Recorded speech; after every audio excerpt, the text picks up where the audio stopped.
Good afternoon, good afternoon, good afternoon, a very good afternoon to all. Good afternoon Prem, Rahul, Anoop, Kajal, Jaya, Pawan, Nidhi, Ravi, Himanshu, Deepak, Monu, Shikha, Varsha, Parul, Mayank, Deepti, Deepak, Himanshu, Gagan, Nidhi, Alok, Shyam, Gauri, Akanksha, Palak, Mahfooz, Divya, कीर्ति, दीपक, आदित्य, प्रिया, आलोक, अनूप, कंचन, ज्योति, निधि, स्वाति, हिमांशु, रवि, भावना, दीपक, प्रज्वल, हिमांशु, प्रदीप, दीपाली, शिभु, रोशन, स्वाति, अभिमन्यु, सपना, अतुल, शिवम, काजल।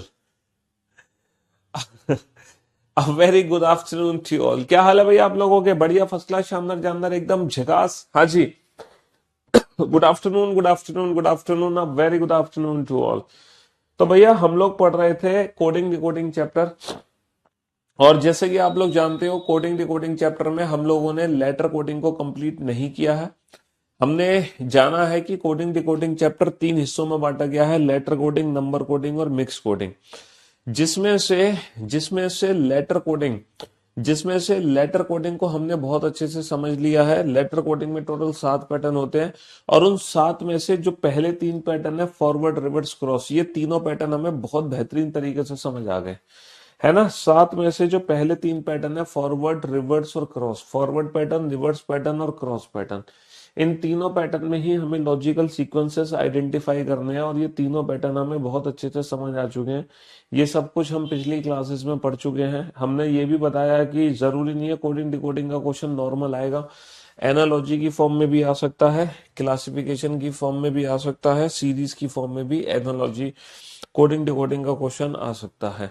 और कुल मिला के हमने 27 क्वेश्चन बना लिए। कितने क्वेश्चन बना लिए? 27 क्वेश्चन बना लिए। अब हम बढ़ते हैं आगे और चीजों को बेहतरीन तरीके से समझने की कोशिश करते हैं। ठीक है मेरे दोस्तों? हाँ जी। तो क्वेश्चन नंबर 28 को नोट डाउन करो। अब हम बाकी के 3 पैटर्न को समझने की कोशिश करेंगे कि सर बाकी के जो 3 पैटर्न है वो बाकी के 3 पैटर्न क्या है। सॉरी, बाकी के 4 पैटर्न। क्वेश्चन नंबर 28, एक बेसिक सा वर्ड है मदर्स, है ना। एक बेसिक सा वर्ड है mothers. Mothers is coded as SREHTOM। Mothers is coded as SREHTOM, है ना। Then then in the same language broad will be coded at then in the same language broad will be coded as. ठीक है, question number 28। Question number 29 है question number 29 है politics. चलो तुम पहले लिख लो। चलो, पॉलिटिक्स को कोड किया मैंने OPILITCS। Then what is the code for humidity? Then what is the code for humidity? Then what is the code for humidity? Then what is the code for humidity? Manufacture manufacture manufacture को मैंने code किया AMFUNUTCARE से, UTCARE से। Then what is the code for electronics? Then what is the code for electronics? देखो, अभी पिछले 2 classes में हमने जितने भी क्वेश्चन सॉल्व किए, आप लोगों ने देखा होगा उन 2 क्लासेस में हम लोग कर क्या रहे थे। सर या तो हम यूज कर रहे थे फॉरवर्ड पैटर्न, या फिर सर हम यूज कर रहे थे रिवर्स पैटर्न, या फिर यूज कर रहे थे हम क्रॉस पैटर्न। अच्छा, इन तीनों पैटर्न में हमें क्या करना होता है? सर इन तीनों पैटर्न में हमें कुछ प्लस या कुछ माइनस करना होता है। या तो अल्फाबेट की वैल्यू में हम कुछ ऐड करते हैं, या फिर अल्फाबेट की वैल्यू में हम कुछ माइनस करते हैं। लेकिन आज हम पढ़ेंगे बाकी के जो बचे हुए पैटर्न है। तो जो चौथा पैटर्न है बेटा, वो पोजीशन बेस्ड पैटर्न है। और पोजीशन बेस्ड पैटर्न में पता है क्या होता है? पोजीशन बेस्ड पैटर्न की खास बात यह है कि पोजीशन बेस्ड पैटर्न में ना कोई भी न्यू लेटर फॉर्म नहीं होता। पोजीशन बेस्ड पैटर्न पे कोई भी न्यू पैटर्न सॉल्व नहीं होता। ठीक है, हाँ जी। लैपटॉप से कमेंट नहीं हो रहे हैं तो कोई बात नहीं, लैपटॉप से मत होने दो कमेंट्स। आप लोग लैपटॉप पे सिर्फ पढ़ाई करो ध्यान से, अच्छे से। मोबाइल से कमेंट्स हो पा रहे हैं, चलो आपकी बात हम अपनी टेक्निकल टीम तक जरूर पहुंचा देंगे, है ना। हाँ जी, चलिए। करिश्मा, निकी, मनीष, दीपेश, मोनू, कविता, तो कल तक हम लोगों ने जितने भी क्वेश्चन सॉल्व किए थे वो फॉरवर्ड रिवर्स क्रॉस पैटर्न पर बेस्ड थे, जहां पर हम कुछ प्लस माइनस करते हैं। लेकिन आज हम एक नया पैटर्न देख रहे हैं, this is called position based pattern. अच्छा, पोजीशन बेस्ड पैटर्न की खास बात क्या होती है? पोजीशन बेस्ड पैटर्न की खास बात है कि कोई भी न्यू लेटर फॉर्म नहीं होता, ना कुछ प्लस करना है ना कुछ माइनस करना है। सिर्फ ये जो लेटर्स है ना, बस इन्हीं लेटर्स को आपस में हेरा फेरी कर देनी है, इन्हीं लेटर्स की आपस में हेरा फेरी कर देनी है। देखो MOTHERS, ये पूरे के पूरे लेटर्स लिखे हुए हैं मदर्स। अगर इस पर्टिकुलर वर्ड से एक मीनिंगफुल वर्ड बनेगा तो वो मीनिंगफुल वर्ड मदर्स बनेगा। अगर इन पर्टिकुलर लेटर से एक मीनिंगफुल वर्ड बनेगा तो वो पॉलिटिक्स बनेगा। इन पर्टिकुलर लेटर से मीनिंगफुल वर्ड बनेगा तो वो मैन्युफैक्चर है। कहने का मतलब है पोजीशन बेस्ड पैटर्न में हम क्या करते हैं, जम्बलिंग कर देते हैं। क्या कर देते हैं? जम्बलिंग, यानी कि उन्हीं लेटर्स की पोजीशन में हेरा फेरी कर देते हैं। बस आपको कुछ नहीं करना, बस आपको ये देखना है कि आपने लेटर्स को किस हिसाब से जम्बल्ड किया है, और जिस हिसाब से आपने ऊपर जम्बल्ड किया सेम पैटर्न नीचे फॉलो कर लो। आपको पैटर्न आइडेंटिफाई करना है कि किस पैटर्न से हमने जम्बलिंग करी है। सर बड़ा आसान सा क्वेश्चन है, सर इस पर्टिकुलर वर्ड को उल्टा लिख दो, इसको उल्टा लिख दो, SREHTOM, SREHTOM। सर इस पर्टिकुलर वर्ड को उल्टा लिख दो, कैसे उल्टा लिखोगे? THGUO,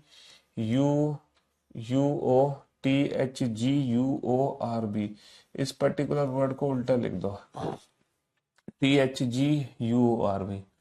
तो बस वही काम हमें यहाँ पर करना।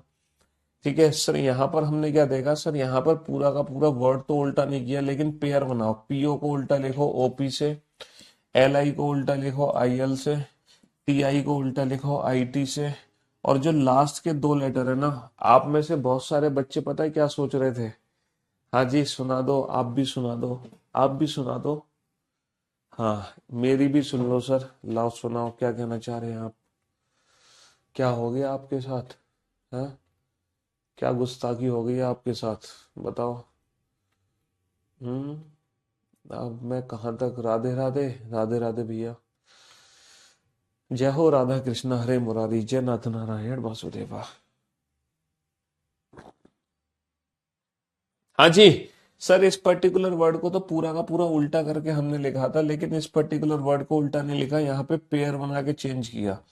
अगर आप में से बहुत सारे बच्चे सोच रहे हैं ये जो लास्ट के दो लेटर है सर ये एग्जामिनर से गलती हो गई, वो बेचारा चेंज करना भूल गया, है ना, हम उसकी गलती सुधार देते हैं। अगर तुम एग्जामिनर की गलती सुधारोगे ना तो बेटा तुम ही पछताओगे।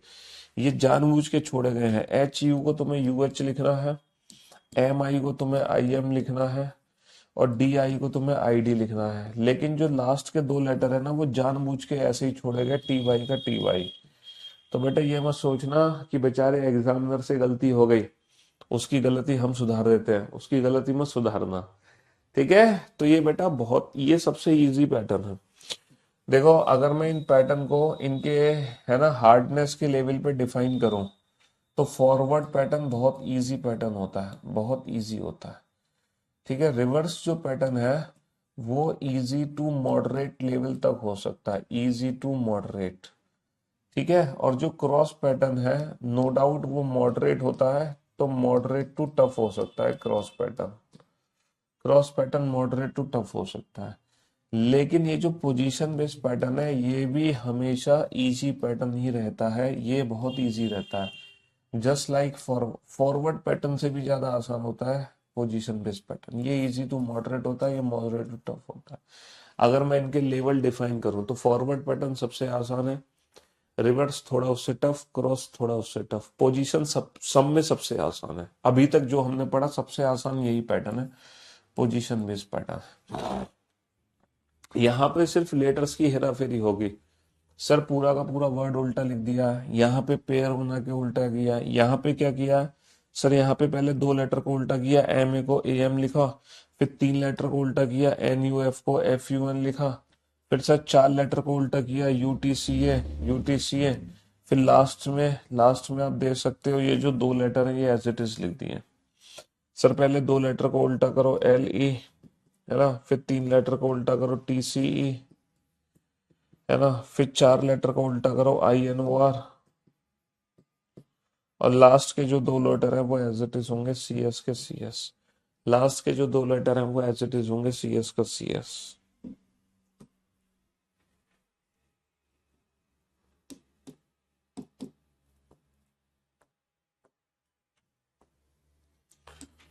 हाँ जी। तो पोजीशन बेस्ड पैटर्न में सिर्फ लेटर्स की पोजीशन चेंज करनी है और कुछ नहीं करना। Distribution,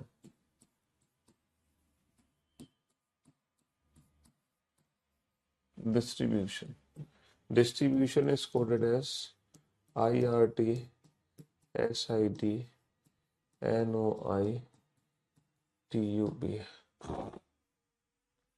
Then what is the code for substitution?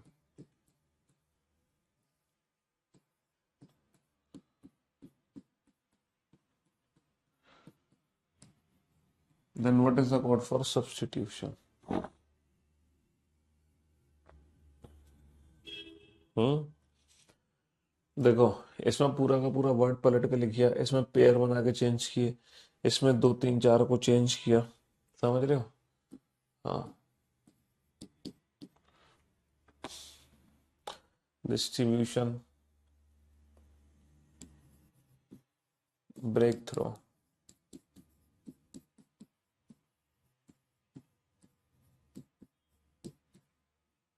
Break throw को चेंज किया मैंने,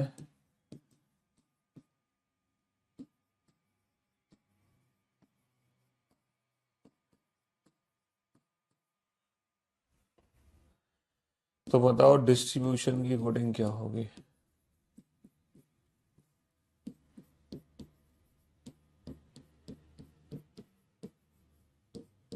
डिस्ट्रीब्यूशन की कोडिंग क्या होगी?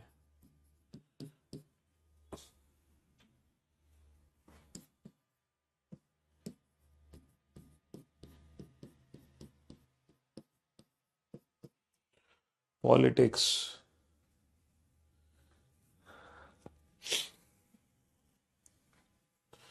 पॉलिटिक्स को मैंने चेंज किया, पॉलिटिक्स को मैंने चेंज किया,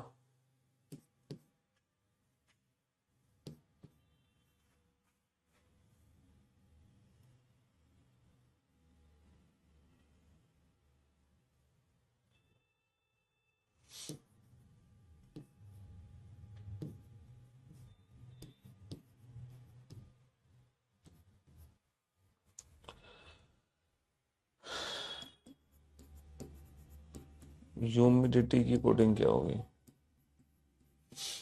तो बेटा पोजीशन बेस्ड, अच्छा पोजीशन बेस्ड पैटर्न की पहचान कैसे होती है? पोजीशन बेस्ड पैटर्न की पहचान ऐसे होती है कि ये जो वर्ड किसी वर्ड में जब चेंज होता है ना, तो इस पर्टिकुलर वर्ड में जो भी लेटर्स होते हैं सेम वही लेटर्स हमें यहाँ भी देखने को मिलते हैं। इस पर्टिकुलर वर्ड में जो भी लेटर्स होंगे सेम वही लेटर्स हमें यहाँ भी देखने को मिलेंगे, सेम लेटर्स हमें देखने को मिलना है, देख रहे हो आप? सेम। हाँ जी, कम ऑन।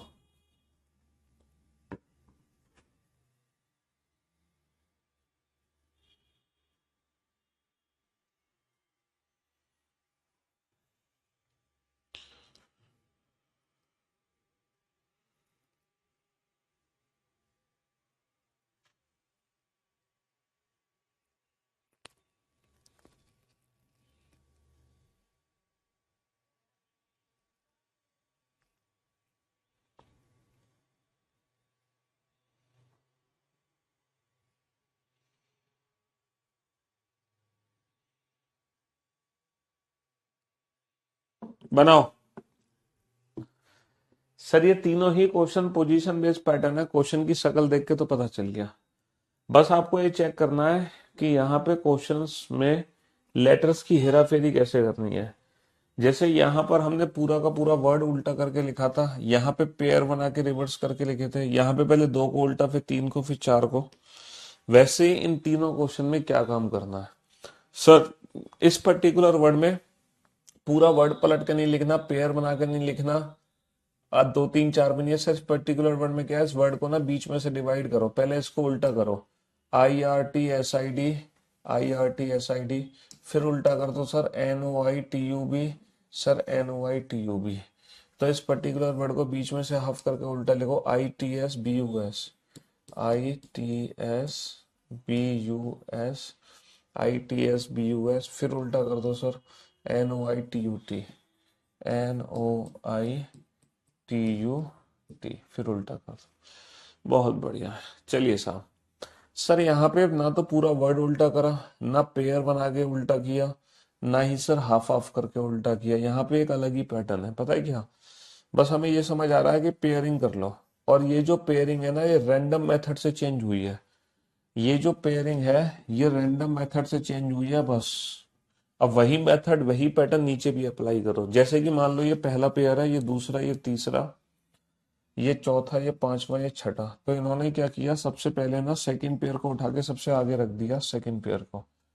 फिर इन्होंने फिफ्थ पेयर को उठा के पीछे रखा है। फिर ये उठा के लेके आए हैं फोर्थ पेयर HR। फिर ये उठा के लेके आए हैं फर्स्ट पेयर BR। फिर ये लेकर आए हैं छठा पेयर GH। फिर ये लेकर आए हैं तीसरा पेयर KT। तो एग्जैक्टली exactly इस पर्टिकुलर क्वेश्चन में क्या है कि इस पर्टिकुलर वर्ड में हमने पेयरिंग की। पेयरिंग करने के बाद इन पेयर्स को ना रैंडम मेथड से हमने चेंज किया है। इन पेयर्स को हमने रैंडम मेथड से चेंज किया है, रैंडम मेथड से। और जो काम हमने ऊपर किया है एग्जैक्टली वही काम नीचे करना है। हम पेयरिंग कर लेते हैं, पेयरिंग कर लेते हैं, पहला पेयर, दूसरा पेयर, तीसरा पेयर, चौथा पेयर, पांचवा पेयर, छठा पेयर। और जैसे बेटा, जैसे जैसे पेयरिंग बेटा ऊपर चेंज हुई है, सेम वैसे ही पेयर नीचे भी चेंज करो। पहले सेकंड पेयर को रखना है, फिर फिफ्थ पेयर को, फिर फोर्थ को, फिर फर्स्ट को, फिर सिक्स को, फिर थर्ड पेयर को। तो सेकंड पेयर क्या है, ST। तो हम यहाँ पे सेकंड पेयर क्या है बेटा, ST। तो सबसे पहले ST को रखेंगे। पांचवा पेयर है TI, तो फिर हम TI को रखेंगे। चौथा पेयर है BU, फिर हम BU को रखेंगे। पहला पेयर है DI, फिर हम DI को रखेंगे। छठा पेयर है ON, फिर हम ON को रखेंगे। और तीसरा पेयर है RI, फिर हम RI को रखेंगे। समझ रहे हो? फिर हम क्या रखेंगे, फिर हम RI को रखेंगे। तो जो काम हमने ऊपर किया वही काम हम नीचे करेंगे। रैंडम चेंज है बेटा, रैंडम रैंडम चेंज है। एक बच्चा कह रहा है पहले इन्होंने क्या किया है, वॉबल्स को रीअरेंज किया है। लेकिन बेटा वॉबल्स को रीअरेंज किस मेथड से करेंगे, छोटे से बड़े या बड़े से छोटा? नहीं ना, तो तुम वो वॉबल्स कॉन्सोनेंट वाला लॉजिक यहाँ पे नहीं लगा सकते। यहाँ पे रैंडम अरेंजमेंट है। सर यहाँ भी कुछ ऐसा ही है कि ये जो पेयरिंग की गई है,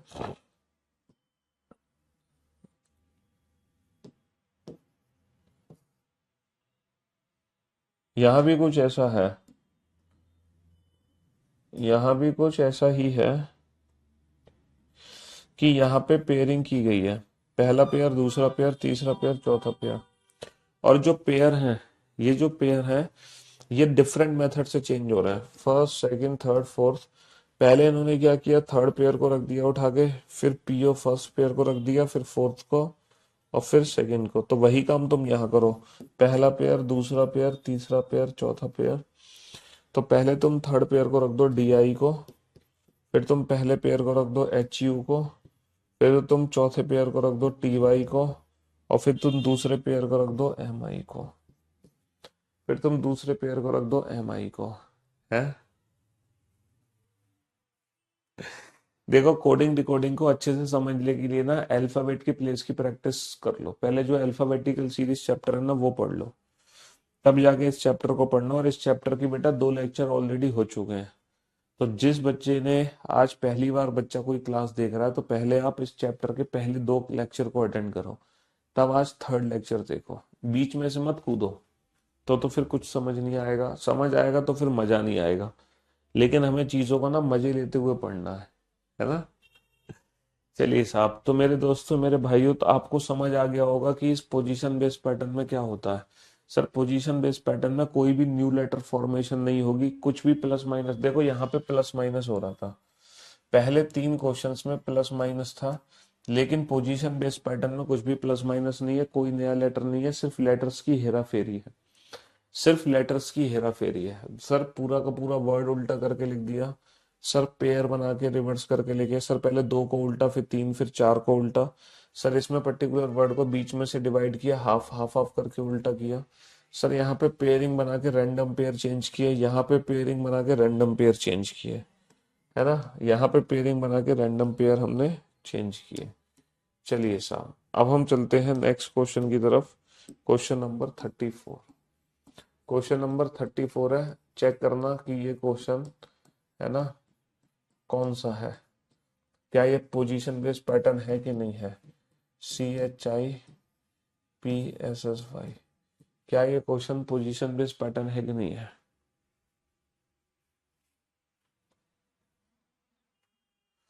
अगर ये पोजीशन बेस्ड पैटर्न है तो what is the code for history? अच्छा ये क्वेश्चन, अच्छा कोडिंग डिकोडिंग के जो क्वेश्चंस है ना एग्जाम में, हमें कंप्लीट आंसर देने की जरूरत नहीं है। वहां पे ये जो क्वेश्चंस है ऑप्शन डिपेंडेंट होते हैं, हमें 4 में से 3 ऑप्शन फटाक से एलिमिनेट कर देने हैं, है ना? ऐसा थोड़ी है क्या हमें हर प्रश्न का कंप्लीट आंसर देना है, ऑप्शन से एलिमिनेट करना है। यहाँ पे HIORSTY, HIOSRTY, HIOSRYT,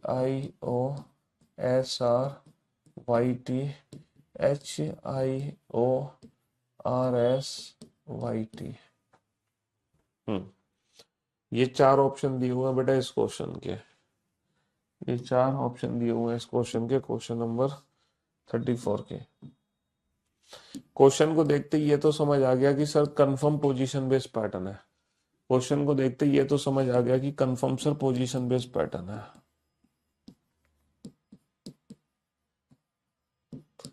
reasoning, reasoning word को कोड किया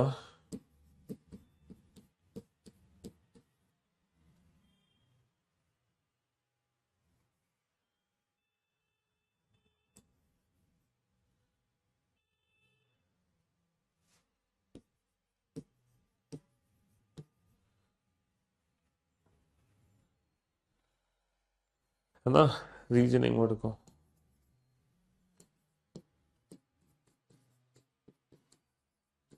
मैथमेटिक्स, मैथमेटिक्स की कोडिंग क्या होगी? अब जरा इस क्वेश्चन पे ध्यान दो, है ना? ये क्वेश्चन है तो पोजीशन बेस्ड पैटर्न, देखो इससे रीजनिंग वर्ड बन जाएगा, इससे फिजिक्स वर्ड बन जाएगा। तो इसको अगर जम्बल्ड करते हैं, अगर इसको मीनिंगफुल वर्ड कन्वर्ट करेंगे तो फिजिक्स बनेगा, इससे मीनिंगफुल वर्ड रीजनिंग बनेगा, तो ये पोजीशन बेस्ड पैटर्न है। लेकिन यहां पर पोजीशन कैसे चेंज हो रही है? क्या यहाँ पर भी बेटा रैंडम पोजीशन चेंज है? एक बच्चा कह रहा है सर यहाँ पे भी रैंडम पोजीशन चेंज है, पहले सेकंड लास्ट को पहले लिख दो, तो सेकंड लास्ट को पहले लिखोगे आर आएगा। लेकिन अफसोस की बात यह है एक भी ऑप्शन मेरा आर से शुरू नहीं हो रहा, एक भी ऑप्शन आर से शुरू नहीं हो रहा। तो जो हम रैंडम अरेंजमेंट यहाँ पे कर रहे थे, जो रैंडम अरेंजमेंट अगर हम यहाँ पे कर रहे थे, वो अरेंजमेंट अगर हम यहाँ पे कर दें तो हमारे ऑप्शन मैच नहीं होंगे, तो हमें कुछ और सोचना पड़ेगा, हमें इसके अलावा कुछ और सोचना पड़ेगा बेटा, कोई और लॉजिक ढूंढना पड़ेगा। पोजीशन बेस्ड पैटर्न में ही कोई और लॉजिक हमें ढूंढना पड़ेगा, पोजीशन बेस्ड पैटर्न में ही कोई और लॉजिक हमें ढूंढना पड़ेगा। सोचो सोचो सोचो, पोजीशन बेस्ड पैटर्न में दूसरा लॉजिक क्या लगा सकते हैं? पोजीशन बेस्ड पैटर्न में कोई और लॉजिक क्या लगा सकते हैं?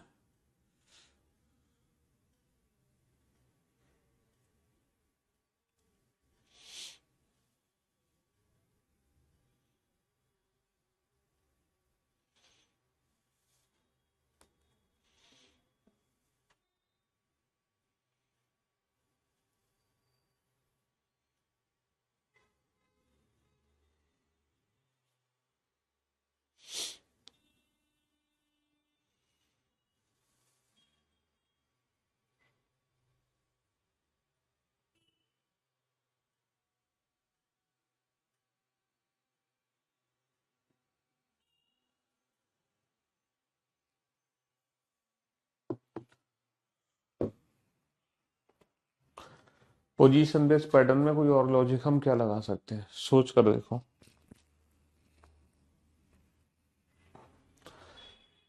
हाँ जी सर, यहाँ पर एक लॉजिक और लग रहा है कि इन लेटर्स को ना अल्फाबेटिकल ऑर्डर में लिखा गया है, इन लेटर्स को अल्फाबेटिकल ऑर्डर में लिखा गया है, अल्फाबेटिकल ऑर्डर, अंग्रेजी वर्णमाला क्रम के हिसाब से लिखा गया है, पहले सबसे छोटा फिर उससे बड़ा फिर उससे बड़ा फिर उससे बड़ा उससे बड़ा उससे बड़ा।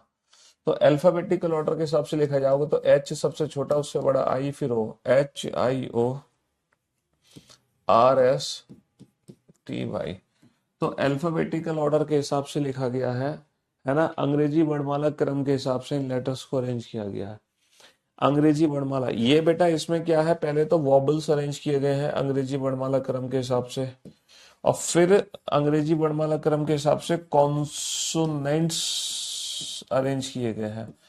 पहले स्वर देन व्यंजन, पहले वॉबल्स अरेंजमेंट की गई है, ए सर दो ए है, ई आई, ई आई, कितने वॉबल हैं, 4 वॉबल है ना, ठीक है। अब कॉन्सोनेंट पे आ जाओ। कॉन्सोनेंट सबसे छोटा क्या है, C, C C C C H, C H, C H, C H के बाद जो छोटा है वो एम एम, एम एम, और फिर आ जाएगा तुम्हारा एस, एस, और लास्ट में आ जाएगा टी टी। तो पहले वॉबल्स अरेंज्ड हो गए और फिर कॉन्सोनेंट्स अरेंज्ड हो गए, पहले वॉबल्स अरेंज्ड हो गए फिर कॉन्सोनेंट अरेंज्ड हो गए, है ना। तो फर्स्ट वॉबल्स देन कॉन्सोनेंट। तो ये भी बेटा एक पोजीशन बेस्ड पैटर्न है। तो आपने देखा कि ये पोजीशन बेस्ड पैटर्न के क्वेश्चन थे, पूरा वर्ड उल्टा लिख दो, पेयर बना के 2 3 4, पूरा वर्ड मतलब बीच में से डिवाइड करके, या फिर रैंडम पेयर की अरेंजमेंट हो गई या अल्फाबेट, बस यही पोजीशन बेस्ड पैटर्न बनते हैं। इसके अलावा पोजीशन बेस्ड पैटर्न का कोई क्वेश्चन एग्जाम में नहीं बनता। बस यही फाइनल हमारे पोजीशन बेस्ड पैटर्न है, इसके अलावा पोजीशन बेस्ड पैटर्न है ही नहीं, है ना। हमने 35 क्वेश्चन कर लिए। चलिए साहब, अब चलते हैं हम क्वेश्चन नंबर 36 पर। अच्छा, सबसे पहले फिर से रिपीट कर देते हैं हम। सबसे पहले हमने क्या पढ़ा था, फॉरवर्ड पैटर्न, जो कि हमारे लिए इजी पैटर्न था। फिर हमने पढ़ा reverse pattern. Sir reverse pattern भी इजी ही था, लेकिन कुछ क्वेश्चन इसमें मॉडरेट लेवल के बन सकते हैं। फिर हमने पढ़ा क्रॉस पैटर्न। अच्छा, क्रॉस पैटर्न हमारे लिए शुरू से ही मॉडरेट रहा, क्यों, क्योंकि सर क्रॉस पैटर्न बिना अल्फाबेट की प्लेस की वैल्यू के कभी सॉल्व नहीं होगा। फिर हमने पढ़ा position based pattern. Position based pattern हमारे लिए इजी रहा। अब अगला जो पैटर्न है, फिफ्थ पैटर्न, ये है बेटा अपोजिट लेटर का pattern.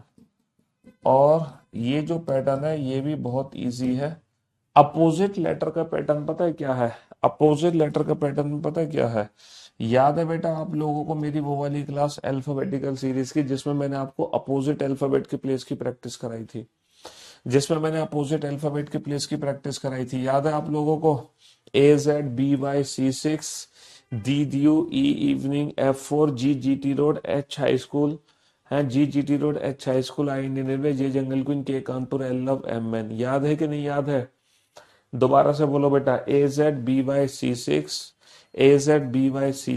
DDU, evening, F4, GGT road, H high school, I90 railway, J जंगल queen, K Kanpur, L love, MN। फिर से बोलो बेटा, AZBY C6, DDU, evening, F4, GGT road, H high school, I90 railway, J जंगल queen, K Kanpur, L love, MN। तो ये जो हमने अपोजिट अल्फाबेट के प्लेस की प्रैक्टिस करी है, उस प्रैक्टिस के बाद ये क्वेश्चन सबसे आसान है। मैं यकीनन कह सकता हूँ इस क्वेश्चन को बनाने में भी 10-12 सेकंड लगते हैं, इसको बनाने में 15-20 सेकंड लगते हैं, इसको 25-30 सेकंड लगते हैं, पोजीशन बेस्ड पैटर्न को भी 10-12 सेकंड लगते हैं। लेकिन अपोजिट लेटर वाले जो क्वेश्चंस है ना, उनको सॉल्व करने में सिर्फ और सिर्फ बेटा 2-4 सेकंड लगते हैं। कितने सेकंड लगते हैं, सिर्फ और सिर्फ 2-4 सेकंड लगते हैं। 2-4 सेकंड से ज्यादा का समय लग ही नहीं सकता। लेकिन शर्त यह है, उसके लिए आपको वो प्रैक्टिस होनी चाहिए जो मैं आपको ऑलरेडी प्रैक्टिस करा चुका हूँ, AZBY C6। ये वाली प्रैक्टिस आप लोगों की होनी चाहिए, वो वाली क्लास हर बच्चे ने देखी होनी चाहिए। अगर वो क्लास आपने देखी है तो बस, हर क्वेश्चन बेटा 2-4 सेकंड का है रिलेटेड टू अपोजिट लेटर। और जैसे ही एग्जाम में अपोजिट लेटर वाला क्वेश्चन आएगा, आप क्वेश्चन को देखते ही सॉल्व कर दोगे बिना कुछ सोचे समझे।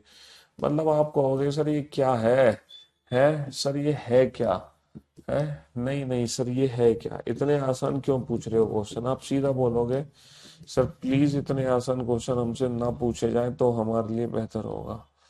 हम्म, आप तुरंत कहोगे सर प्लीज इतने इतने आसान क्वेश्चन हमसे ना पूछे जाए।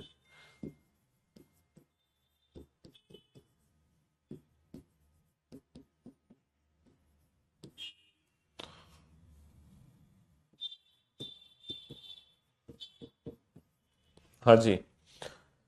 तो जितने भी क्वेश्चंस आते हैं ना रिलेटेड टू अपोजिट लेटर, वो वो क्वेश्चंस ना आप लोग देखते ही सॉल्व कर दोगे, तुरंत की तुरंत। हम्म तुरंत की तुरंत सॉल्व हो जाएंगे, और वो भी विदाउट यूजिंग एनी पेन और paper, without using any pen और पेपर।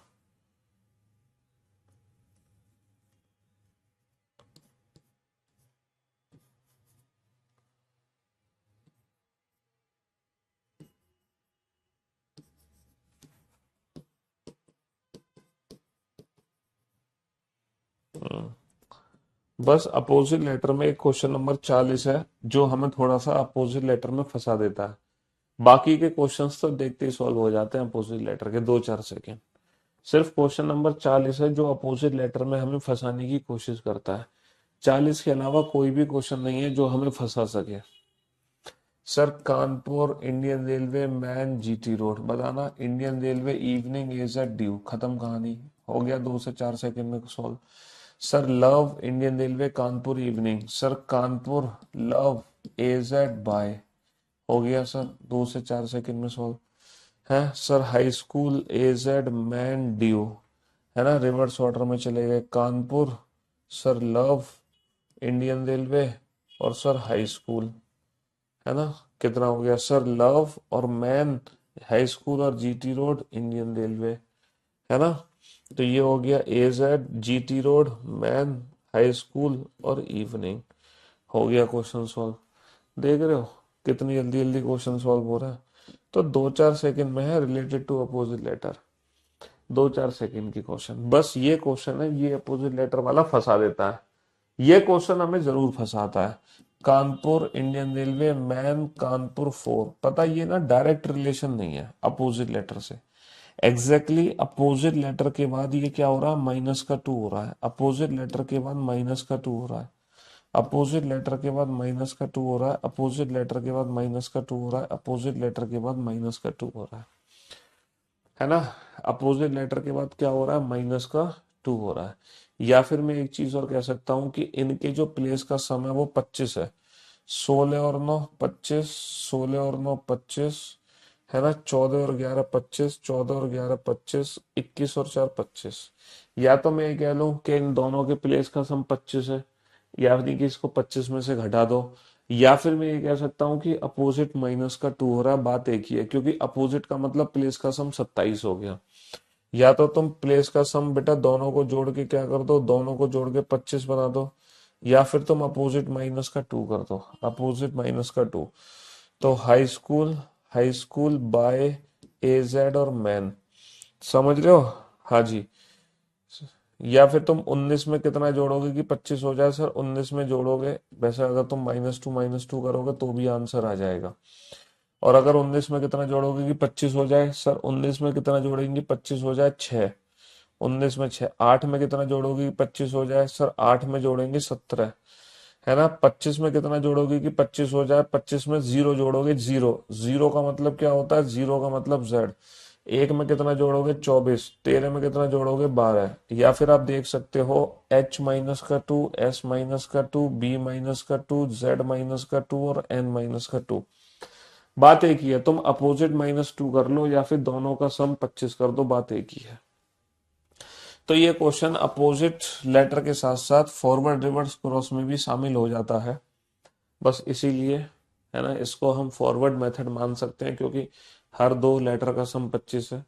या फिर हम रिवर्स अपोजिट लेटर से भी कर सकते हैं, अपोजिट -2, अपोजिट -2, अपोजिट -2, दोनों मेथड से कर सकते हैं, समझ रहे हो। हम्म अब देखो तुम बेटा छठा पैटर्न, कौन सा पैटर्न, देखो अब तुम देखो छठा पैटर्न।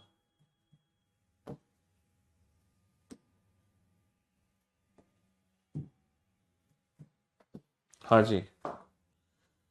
तुमने कितने क्वेश्चन कर लिए, 40। ये जो छठा पैटर्न है ना, क्वेश्चन नंबर 41, है ना, ये और आसान है। सबसे पहले, आप सर क्या बातें कर रहे हो, आप हर बार जब भी नया पैटर्न बताते हो यही कहने लगते हो ये सबसे आसान, ये सबसे आसान। पहले हमने फॉरवर्ड पढ़ा था, फिर हमने रिवर्स पढ़ा, फिर क्रॉस। बेटा हर चीज का रिवीजन बार बार हो रहा है, क्योंकि रिवीजन जब तक नहीं होगा जब तक चीजें लंबे समय तक याद नहीं रहेंगी। फिर हमने पोजीशन बेस्ड पैटर्न पढ़ा, पोजीशन के बाद हमने अपोजिट लेटर का पैटर्न पढ़ लिया। अपोजिट के बाद एक छठा पैटर्न है कॉमन कोडिंग। हालांकि ये कॉमन कोडिंग बेटा जब हम मिक्स कोडिंग पढ़ेंगे वहां पे जरूर काम आएगी। कॉमन कोडिंग मिक्स कोडिंग में जरूर काम आएगी। और एक सातवां पैटर्न है, मैं आपको बता ही देता हूँ, इलॉजिकल पैटर्न, है ना। सातवां पैटर्न इलॉजिकल पैटर्न है। तो फॉरवर्ड रिवर्स क्रॉस कल हम पढ़ चुके हैं, प्लस माइनस करना होता है यहाँ पे।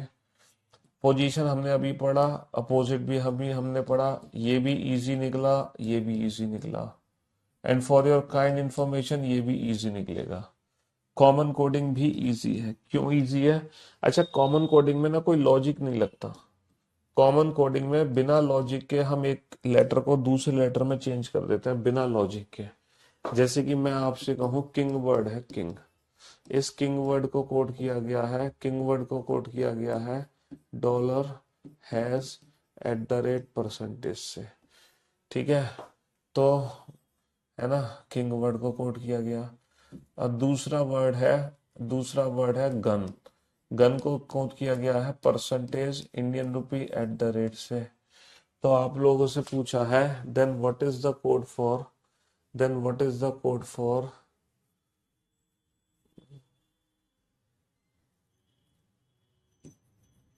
Then what is the code for none. None की कोडिंग क्या होगी? कॉमन कोडिंग का क्वेश्चन, कभी कभी ऐसा भी कॉमन कोडिंग में क्वेश्चन बन जाता है कि एप्पल, एक पर्टिकुलर वर्ड है एप्पल, इसको कोड किया है Z/Y से, एक्स टी से, ठीक है। ऑरेंज, ऑरेंज को कोड किया गया है W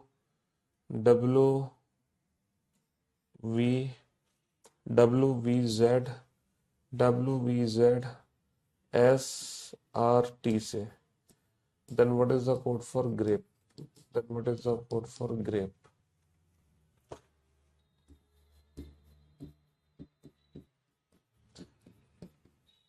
king is written as $, percentage has, है ना, किंग।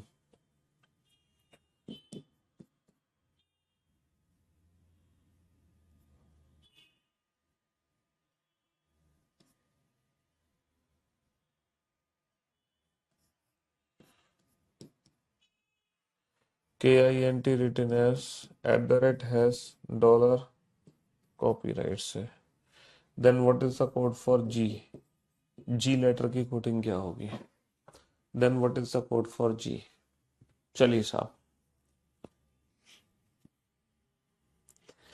कॉमन कोडिंग में बेटा कोई लॉजिक ही नहीं लगता, है ना। कॉमन कोडिंग में कोई न्यू लॉजिक ही नहीं लगता।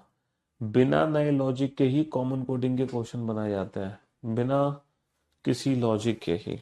कोई लॉजिक ही नहीं है बेटा कॉमन कोडिंग में, है ना। कॉमन कोडिंग बिना लॉजिक के काम करता है। कॉमन जो कोडिंग है वो बिना लॉजिक के ही काम करता है।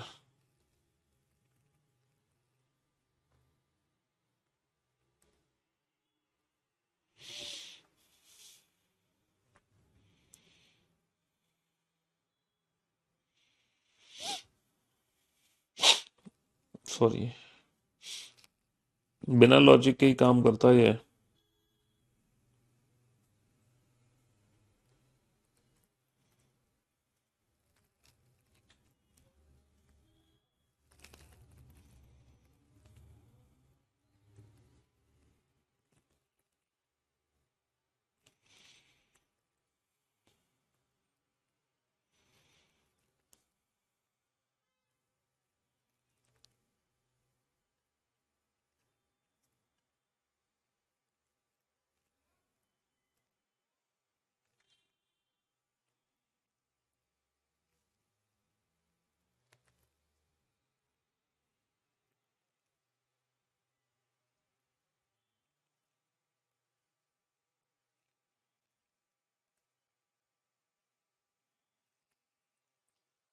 जी, तो मेरे दोस्तों, मेरे भाइयों, कॉमन कोडिंग में कुछ नहीं है बेटा। जिस लेटर के नीचे जो है, सर यहाँ पे जी के नीचे परसेंटेज है, सर जी के नीचे परसेंटेज है, बात खत्म। एन के नीचे क्या है सर? एन के नीचे एट द रेट है, तो एन के नीचे एट द रेट, एन के नीचे eight the rate. Sir you के नीचे क्या है? यू के नीचे आर है, मतलब इंडियन रुपी, तो यू के नीचे इंडियन रुपी, बात खत्म। सर पी के नीचे वाई, पी के नीचे वाई, लॉजिक में ढूंढो क्या है ना? ए के नीचे जेड है, ए के नीचे जेड है, बस बात खत्म। तो जी के नीचे क्या होगा सर? जी के नीचे आर है। आर के नीचे क्या होगा सर? आर के नीचे वी है। ए के नीचे क्या है? ए के नीचे जेड है। लॉजिक में ढूंढो, लॉजिक क्या है? पी के नीचे क्या है? पी के नीचे वाई। और ई के नीचे क्या है? ई के नीचे टी। बस जिसके नीचे जो है बस वही उसका कोड है, बात खत्म। जिसके नीचे जो है बस वही उसका कोड है, बिना किसी लॉजिक के। यहाँ पे कोई लॉजिक की यहाँ पे कोई लॉजिक की रिक्वायरमेंट है ही नहीं। यहाँ पे कोई लॉजिक की रिक्वायरमेंट ही नहीं है। सर यहाँ पे ऐसा नहीं है कि पहला लेटर पहले में चेंज होगा, दूसरा दूसरे में, तीसरा तीसरे में। यहाँ पे ऐसा लॉजिक नहीं है। यहाँ पर ये तीन लेटर कॉमन है, के आई एन। तो इन तीन लेटर के जो तीन सिंबल है ना, वही तीन सिंबल नीचे भी है, eight the rate dollar has, eight the rate dollar has. तो ये जो तीन लेटर है ना, eight the rate dollar has, eight the rate dollar has, ये तीन लेटर बेटा के आई एन के लिए है। तो ये जो जी लेटर बचा, ये किसके लिए बचेगा? जी लेटर परसेंटेज के लिए बचेगा। यहां पर तो ऐसा था, पहला पहला, दूसरा दूसरा, तीसरा तीसरा, लेकिन यहां पर ऐसा नहीं है कि पहला पहला। यहां पर ये जो तीन लेटर रैंडम तीन सिंबल में चेंज है, और जिस तीन सिंबल में चेंज है वही, यही तीन लेटर नीचे भी उसी तीन सिंबल में चेंज होंगे, है ना? हाँ जी। तो अब तो मान गए ना, कॉमन कोडिंग और आसान है। जैसे कि अगर मैं आपसे पूछता what is the code for T, तो टी की कोडिंग किससे हो जाएगी? टी की कोडिंग कॉपीराइट से हो जाएगी। टी की कोडिंग किससे हो जाएगी? टी की कोडिंग कॉपीराइट से हो जाएगी। ठीक है, टी की कोडिंग। तो कॉमन कोडिंग जो है, बहुत ही इजी क्वेश्चंस बनते हैं कॉमन कोडिंग में, बहुत ही सिंपल क्वेश्चन, बिना किसी लॉजिक के, है ना? ये कॉमन कोडिंग के क्वेश्चन नंबर कोडिंग में भी द लेटर नंबर को मिक्स करके भी बनते हैं काफी सारे। जैसे कि पर्सन को कोड किया 1 2 3 4 5 4 7 9 से। पर्सन को कोड किया 1 2 3 4 7 9 से।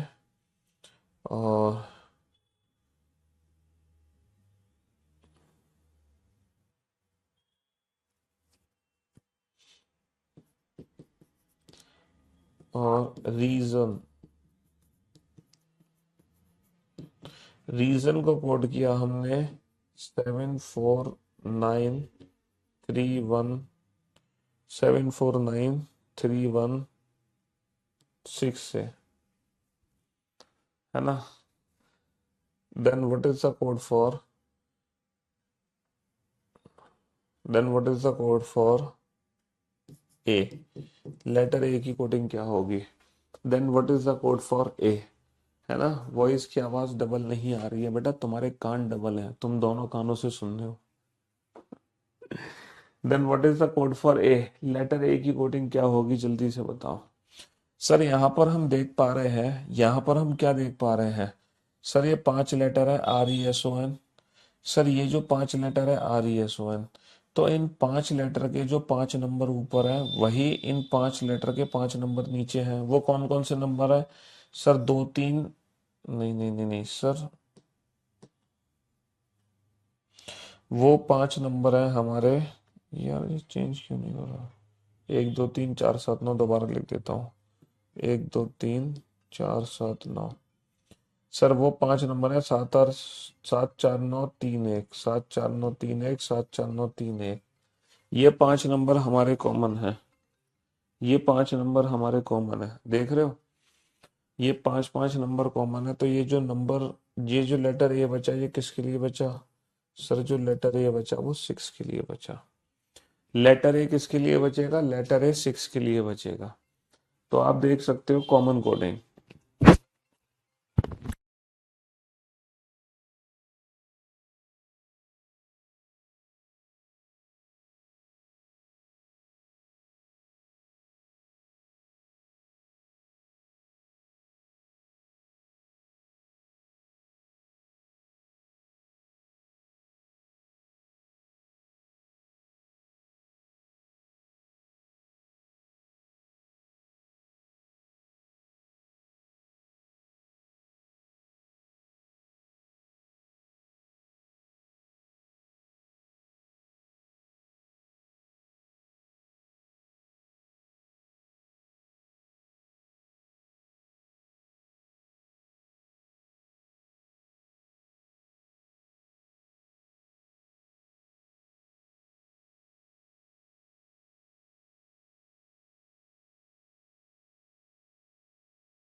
हाँ जी, चलिए साहब। तो मेरे दोस्तों, मेरे भाइयों, मेरे जिगर के टुकड़ों, यहाँ पर हमने देखा कि सर 5 लेटर कॉमन है, तो ये जो लेटर ये बचा, ये किसके लिए बचा? फिक्स के लिए बच गया। तो कॉमन कोडिंग आप लोगों ने समझ ली बहुत अच्छे से है। सर ये कैसे पता चलेगा कि कॉमन कोडिंग है? अरे यार, साफ साफ पता तो चल रहा है कॉमन कोडिंग है। जिस लेटर के नीचे जो है, पी के नीचे वाई है, पी के नीचे वाई है। सर ए के नीचे जेड है, ए के नीचे जेड है, तो जिस लेटर के नीचे जो है बस वही उसका कोड है। और यहाँ पे जो भी वर्ड हमसे पूछा जाएगा ना, उस वर्ड में वही लेटर्स यूज होंगे जिन लेटर्स का कोड पहले से डिफाइन होगा। यहाँ पे कोई नया लेटर नहीं होगा। तो इससे पता चल जाता है कि ये कॉमन कोडिंग है। अगर यहाँ पे कोई नया लेटर होता तो फिर लॉजिक ढूंढना पड़ता हमें, है ना। पीएनजी आ रही है बेटा, क्यों नहीं आ रही? पीएनजी अपलोड हो रही है नोट सेक्शन में सारी। तुमने कैसे कह दिया पीएनजी अपलोड नहीं हो रही? सारी पीएनजी अपलोड हो रही है। 11:43 क्वेश्चन हो गए। चलिए साहब, अब हम चलते हैं फाइनली इलॉजिकल पैटर्न पर। अब फाइनली हम इलॉजिकल पैटर्न पे चलते हैं। तो क्वेश्चन नंबर 45, फाइनली हम इलॉजिकल पैटर्न पे चलते हैं। फाइनली हम इलॉजिकल पैटर्न पे चलते हैं। ठीक है जी। Illogical pattern. अब ये जो इलॉजिकल पैटर्न वाले क्वेश्चन है, ये कभी हमारे एग्जाम में पूछे गए थे पहले। हालांकि अब तो नहीं पूछे जाते, पहले जरूर पूछे गए थे। TSAE is written as TSEW.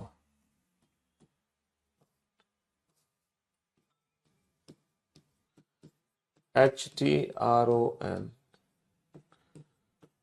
What is the code for? हाँ जी, option A HTSOU, option B HTUOS, option C HTSOU, option fourth HTOUS।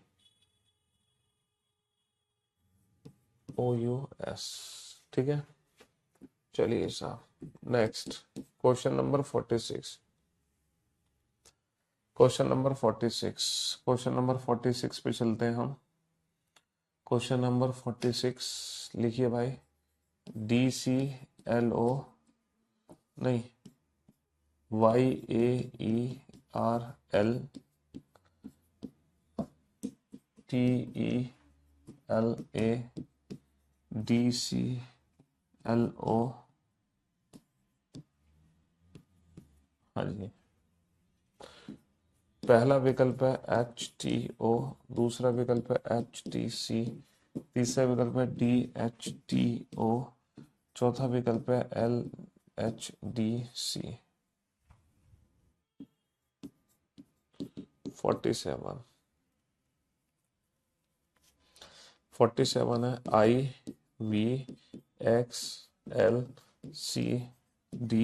Question mark. पहला ऑप्शन है जे, दूसरा ऑप्शन है के, तीसरा ऑप्शन है एल, चौथा ऑप्शन है एल।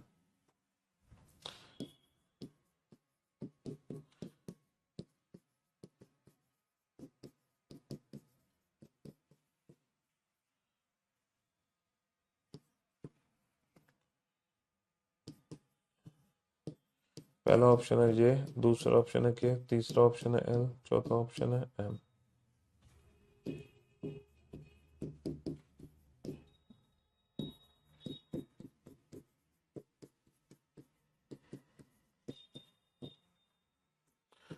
STUV।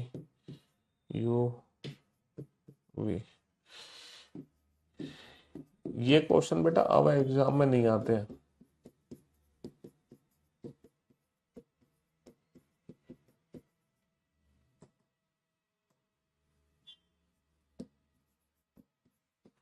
पहले तो बहुत आते थे,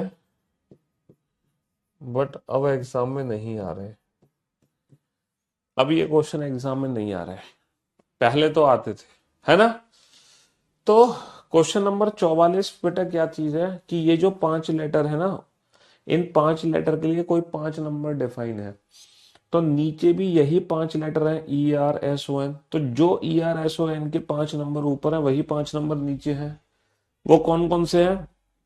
74913, 74931, 74931। तो यहाँ पे जो 6 बचा वो किसके लिए बचेगा? ए के लिए। कॉमन कोडिंग से हो गया, कॉमन कोडिंग से। ये सारे के सारे जो क्वेश्चन है वो इलॉजिकल पैटर्न पर बेस्ड है। इन सारे क्वेश्चंस को सॉल्व करने के लिए ना आपको मन की आंखों की जरूरत पड़ेगी। किसकी जरूरत पड़ेगी बेटा? मन की आंखों की जरूरत पड़ेगी। ठीक है। हाँ जी।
इन सारे क्वेश्चंस को बनाने के लिए ना बेटा मन की आंखों की जरूरत पड़ेगी।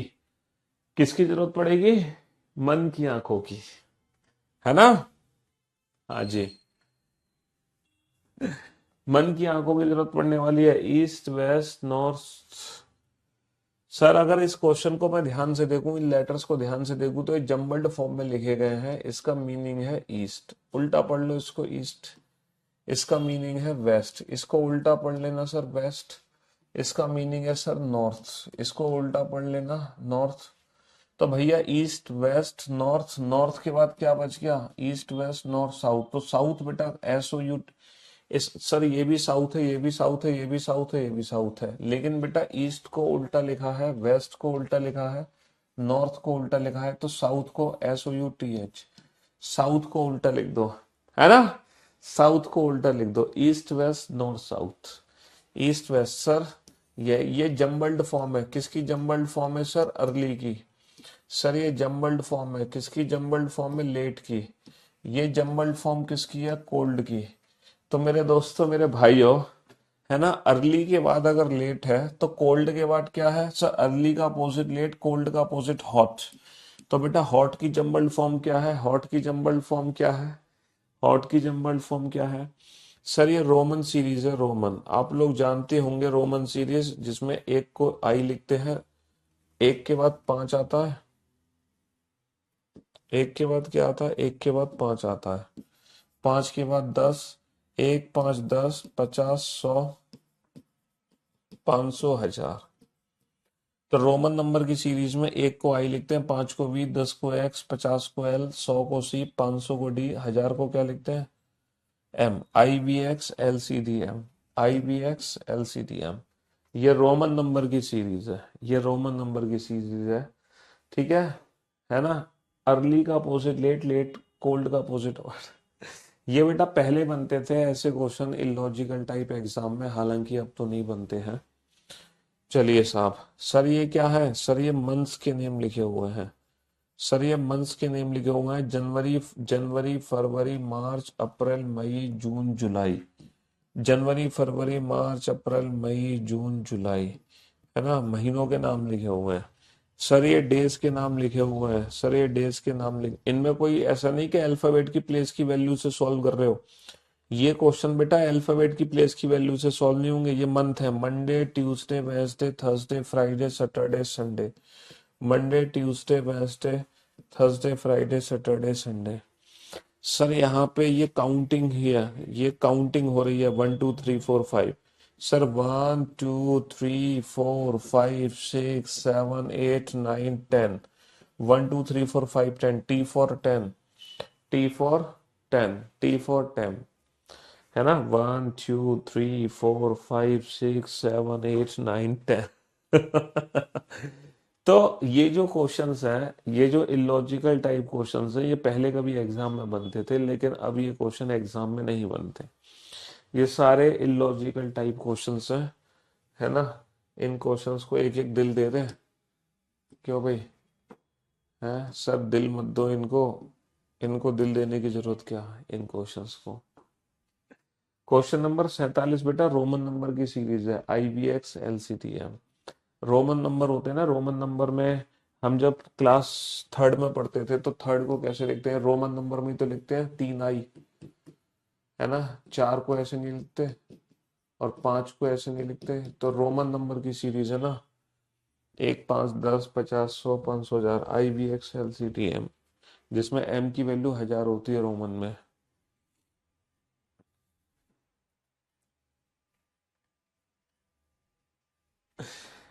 काला दिल दे दें इनको, काला दिल है। अब आप सोच रहे होंगे सर आपने पूरे 50 क्वेश्चन हमें करा दिए लेटर कोडिंग के। लेटर कोडिंग के बाबू हमने पूरे 50 क्वेश्चन करे। कितने क्वेश्चन कर लिए हमने लेटर कोडिंग के? सर लेटर कोडिंग के हमने पूरे 50 क्वेश्चन करे। लेकिन हमें पता कैसे चलेगा कि सर जब एग्जाम में क्वेश्चन आएगा लेटर कोडिंग का, जब एग्जाम में क्वेश्चन आएगा तो हमें कैसे पता चलेगा सर इन 50 में से कौन सा लॉजिक लगाना हमें? सर आपने तो 50 क्वेश्चन करा दिए, अब हमें कैसे पता चलेगा इन 50 में से कौन सा क्वेश्चन एग्जाम में आया है? तो देखो एग्जाम में अगर कोई भी क्वेश्चन आ जाए, एग्जाम में या दुनिया का कोई भी क्वेश्चन है बेटा लेटर कोडिंग का, उस क्वेश्चन को आप सॉल्व कैसे करोगे? एग्जाम का क्वेश्चन है या दुनिया का कोई भी क्वेश्चन हो, उससे फर्क नहीं पड़ता। कोई भी क्वेश्चन अगर लेटर कोडिंग का, तो वो क्वेश्चन सॉल्व कैसे होगा? देखो आपको पता है क्या करना है। आपको सबसे पहले क्वेश्चन को देखते ही ना ये 3 लॉजिक आपके दिमाग में हिट हो जाने चाहिए। पता है कौन कौन से 3 लॉजिक? क्वेश्चन को देखते ही आप ये सोचो कहीं ये क्वेश्चन पोजीशन बेस्ड पैटर्न पे तो नहीं है। क्योंकि पोजीशन बेस्ड पैटर्न में क्या होता है कि कुछ भी प्लस माइनस नहीं करना होता, सिर्फ लेटर्स की हेराफेरी होती है पोजीशंस की। कहीं ये क्वेश्चन अपोजिट लेटर पर बेस्ड तो नहीं है, AZ BY C6, या फिर ये कॉमन कोडिंग पर बेस्ड तो नहीं है। इन 3 लॉजिक को आइडेंटिफाई करने में मैं सही बता रहा हूँ मुश्किल से 10 से 15 सेकंड लगते हैं। अगर इन तीनों में से कोई भी लॉजिक है तो हमारा क्वेश्चन 10-15 सेकंड में सॉल्व हो जाएगा, है ना। होगा कि नहीं होगा? अगर position based pattern, opposite letter या कॉमन कोडिंग है तो क्वेश्चन 10-15 सेकंड में सॉल्व हो जाएगा। अगर मान लो ये तीनों पैटर्न नहीं है, तब ये कंफर्म करो कि अब पक्का प्लस माइनस करना पड़ेगा। और प्लस माइनस करने के 3 तरीके हैं। कौन कौन से? Forward, reverse, cross. फिर आप सबसे पहले फॉरवर्ड पैटर्न में प्लस माइनस करके देखो, फिर रिवर्स में ना हो तो क्रॉस पैटर्न में। और इन तीनों पैटर्न के क्वेश्चंस को सॉल्व करने में आपको लग जाएंगे मान लो 25-30 सेकंड लग जाएंगे। समझ रहे हो? और अगर मान लो इससे भी अच्छा फॉरवर्ड रिवर्स क्रॉस करने के बाद, एक वो मैंने स्टार वाले क्वेश्चन कराए थे आपको, स्टार वाले क्वेश्चन जिसमें 3 स्टार दिया था, स्टार एंड इलॉजिकल। फिर आप सोचो कहीं ये स्टार एंड इलॉजिकल क्वेश्चन तो नहीं है? स्टार एंड इलॉजिकल क्वेश्चन बस। वैसे तो बेटा मैं यकीन के साथ कह सकता हूं कि 99.99% मैं ये कहता हूं कि हमारे एग्जाम का आया हुआ क्वेश्चन इसी से सॉल्व हो जाना है। क्योंकि अब ये पैटर्न एग्जाम में पूछा नहीं जा रहा, अब ये पैटर्न एग्जाम में पूछा नहीं जा रहा, लेकिन पहले पूछा जाता था। बट फिर भी मैंने आपको करा दिया। तो दुनिया का कोई भी क्वेश्चन लेटर कोडिंग का अगर एग्जाम में आएगा, ठीक है, तो वो क्वेश्चन इस मेथड से सॉल्व करना है आपको। वो क्वेश्चन इस मेथड से सॉल्व करना है। तो फाइनली फाइनली जो लेटर कोडिंग है ना, फाइनली जो लेटर कोडिंग है उसकी संपूर्ण सेवा समाप्त हो चुकी है। पूरे 50 क्वेश्चन हमने लेटर कोडिंग के कर लिए, और लेटर कोडिंग के सारे क्वेश्चन कर लिए हमने, है ना। हाँ जी, पूरे 50 क्वेश्चन कर लिए हमने लेटर कोडिंग के।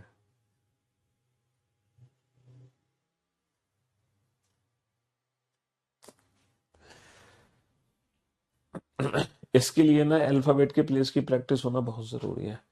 चलिए तो फिर आज की सेवा यही समाप्त करते हैं, कल हम नंबर कोडिंग शुरू करेंगे, ठीक है। चलिए, goodbye, love you guys, love you all. Sir ये रेगुलर कॉलेज स्टूडेंट के लिए कुछ स्टडी बताइए, सिर्फ 6 से 7 8 घंटे ही मिलते हैं पढ़ने के लिए, बाकी सब कॉलेज सिलेबस खत्म करने में चले आते हैं। कोई दिक्कत नहीं है, 6 7 घंटे तो बहुत है, बहुत है। रेगुलर बेसिस पे पढ़ो, 1 2 साल पढ़ो, खत्म हो जाएगा सिलेबस। ठीक है, चलिए, love you guys, love you all, goodbye, thank you so much. सबसे पहले आप क्लास के क्वेश्चंस की ही प्रैक्टिस करते रहो, रिवीजन करते रहो, अलग से प्रैक्टिस मत करो जिनको समय नहीं मिल पा रहा।